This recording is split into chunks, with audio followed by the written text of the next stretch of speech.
మనకు ఆకలేసినా మనమే వంట చేయాలి, మనకు ఆకలి వేయకపోయినా మనమే వంట చేయాలి, మనకి ఒంట్లో బాగున్నా మనమే వంట చేయాలి, మనకు ఒంట్లో బాగలేకపోయినా మనమే వంట చేయాలి, ఎక్కడైనా విందుకు వెళ్ళినా మనమే వంట చేయాలి, విందుకు పోకపోయినా మనమే వంట చేయాలి, పండగలు ఫంక్షన్లు వచ్చినా మనమే వంట చేయాలి, పండగలు ఫంక్షన్లు లేకపోయినా మనమే వంట చేయాలి, ఎవరన్నా మన ఇంటికి వచ్చినా మనమే వంట చేయాలి, మనం వాళ్ళ ఇంటికి వెళ్ళినా మనమే వంట చేయాలి. అంతెందుకు సావాలి అని డిసైడ్ అయినా కూడా వంట చేసేసి సావాలన్నమాట. లేకపోతే సచ్చాక కూడా నిమ్మతుండదు కదా, బిడ్డలేం తిన్నారో, వాళ్ళేం చేశారో, వీళ్ళేం చేశారో అనేసి అక్కడ కూడా నిమ్మతుండదు అన్నమాట.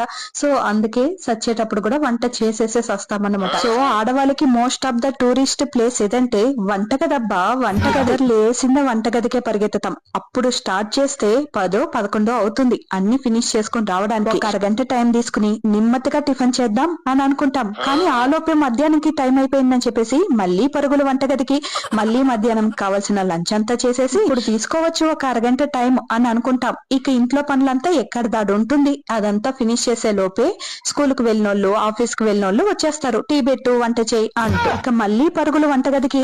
ఆ వంటగదిలో ఉండి ఉండి ఎవర్రబ్బా ఈ వంటను కనబెట్టారు అనేలాగా విసుకొచ్చేస్తుందబ్బా ఒక్కొక్క రోజు. ఏం చేయలేం కదా, వంట చేయడం మాత్రం తప్పదు మాకు.